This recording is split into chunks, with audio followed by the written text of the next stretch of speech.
Então Deus aplicou a lei da igualdade no Caim e Abel. Caim, segundo essa metafórica mensagem bíblica, Caim queria dar o refúgio para Deus, enquanto que Abel oferecia o que havia de melhor. E daí, como Caim metaforicamente viu que as oferendas de Abel iam direto para Deus, repito, metaforicamente, que Caim não tinha nem noção sequer do que era pecado ou não, né? Já que ele tinha recém surgido do caos. Caim era filho do homem surgido do caos para ganhar o pão com o seu próprio rosto, com o suor de seu rosto. Então daí, Caim ficou com inveja de Abel. Quer dizer, o capeta, né, o demônio, já na época, preparado para submeter o Caim à purgação, fez o Caim ver, olha só, a fumaça dele vai mais para cima do que a tua. A dele está sendo mais bem recebida. Daí Caim pensou, bom, eu vou matar meu irmão, porque eu quero que só a minha fumaça vá lá para cima. Falando metaforicamente, né? E daí, porque quem quiser decifrar depois de eu falar, que decifre, eu estou explicando a minha visão, já que me fizeram a pergunta. E daí, então, logo, Caim contraiu ali sim um débito karmático. Ele não tinha débito karmático. Daí ele contraiu quando ele sentiu ódio do irmão, quando ele ficou com inveja do irmão, né? E aí por diante.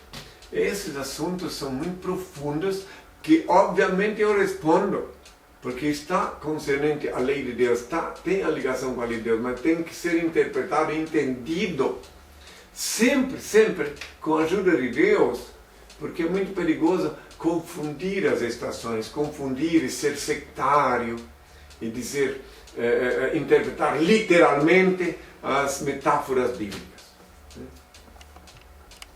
Ivan Terrível. Henri, por que muitas vezes na história a genialidade andava ao lado da loucura? Porque é quase impossível separar o gênio. Todo gênio é visto como louco.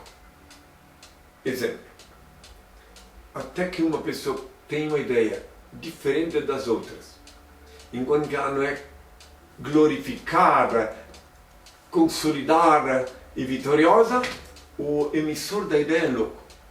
Assim foi nos tempos da aviação, quando estavam descobrindo a aviação. Qualquer louco que ousasse dizer que poderia voar num objeto mais pesado que o ar, era qualificado de louco. Louco, qualificado de louco, obviamente. Hoje em dia a gente vai de um país para outro, de um continente para o outro, num avião. Né? E assim é tudo que foge do trivial, do medíocre, tudo que foge da rastejação que é própria dos terráqueos, é louco. Então é loucura. Até o que eu estou falando é loucura. Eu sou louco. Eu tenho a maior honra de ser qualificado de louco. O status mais sublime que já me concederam foi o de louco. Porque eu tenho consciência que a loucura, diferente da demência, a demência é uma faculdade inferior, uma deficiência mental. Agora a loucura é a mãe dos revolucionários, dos filósofos, dos poetas. Há 2000 anos foi uma loucura eu caminhar em direção à crucificação, foi uma loucura chicotear os vendilhões do templo em Jerusalém. Há 2000 anos foi uma loucura eu falar contra o Império de Roma. Foi uma loucura. Entende? Foi uma loucura, 2000 anos, eu ensinar o anseio de liberdade, ensinar a liberdade consciencial que eu ensino até hoje. É uma loucura.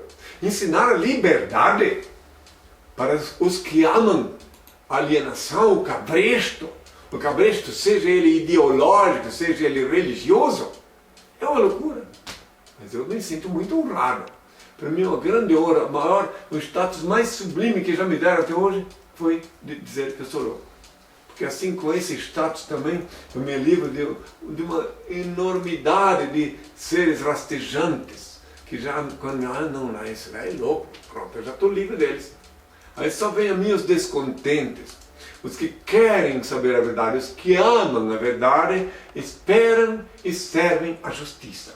Os que querem ter conhecimento da liberdade consciencial, que a única liberdade é viável. Então eu lhes ensino a ser livres, a serem livres consciencialmente. Então é isso. Então, cada um pense o que quiser. Eu sei que amanhã depois alguém sempre vai dar outra opinião em cima do que eu estou falando, etc. Mas não tem importância. O importante é que eu sigo coerente, ortodoxo em minhas afirmações, em minhas mensagens. Isso é importante. Pergunta agora de Paul. Henri, engravidar a irmã é pecado? E engravidar a irmã? A irmã é pecado?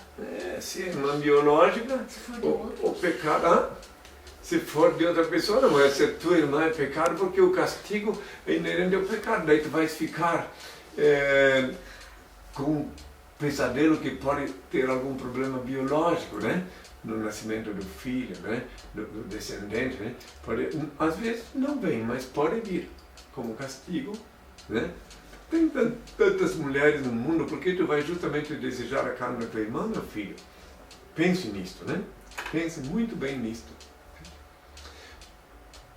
Quando eu me chamava Jesus, uma das coisas que me fez mais ser qualificado de louco, de ser mais mal visto pelos encabeçados da época, é quando eu falei com veemência: bem-aventurados pobres de espírito, o reino do céu será deles. Bem-aventurados mansos, eles herdarão a terra. Bem-aventurados que choram, eles serão consolados. Bem-aventurados que têm fome e sede de justiça, eles serão saciados.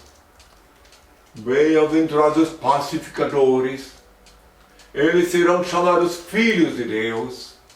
Bem-aventurados misericordiosos, eles alcançarão misericórdia. Bem-aventurados corações puros, eles verão Deus. Bem-aventurados os que são perseguidos por causa da justiça, o reino do céu será deles. Bem-aventurados sereis quando vos insultarem, quando vos perseguirem e quando disserem falsamente contra vós toda sorte do mal por minha causa. Alegrai-vos e exultai, pois é grande a vossa recompensa lá nos céus. Foi assim que perseguiram os profetas que vieram antes de vós. A vossa luz brilha aos olhos dos homens, e quando eles veem as vossas boas obras, eles rendem glória ao vosso Pai que está nos céus. E eu vos previno, não julgueis para não serdes julgados, porque da mesma forma com que julgardes, também vós sereis julgados, e com a medida com que tiverdes medido, também vós sereis medidos. Então daí, sim, aí provoquei ódio de muita gente, porque eu disse que bem-aventurados serão os pobres de espírito. Aí os fariseus, os escribas, me odiaram muito. Mas eles não entenderam por que eu disse que os pobres de espírito serão bem-aventurados.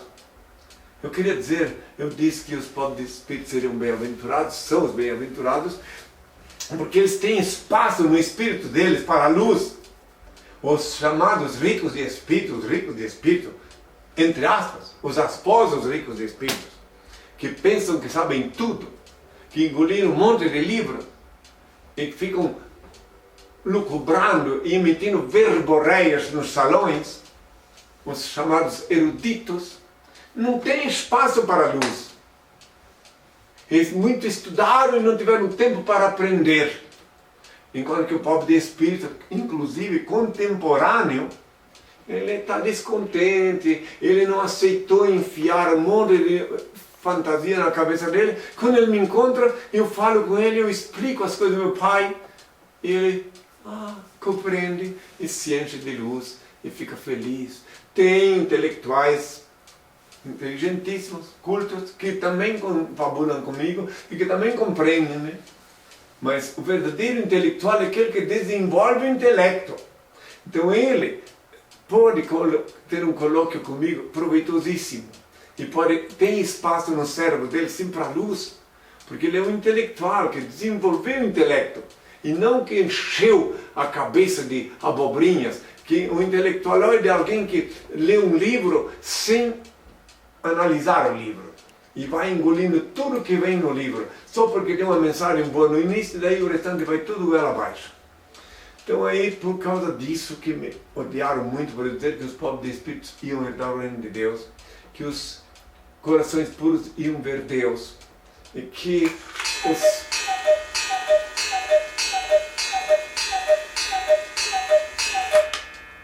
Bem, etc. Num outro dia, volto a falar, eu agradeço ao Pai, porque deu para hoje o programa ir até o fim, pelo menos até agora, né?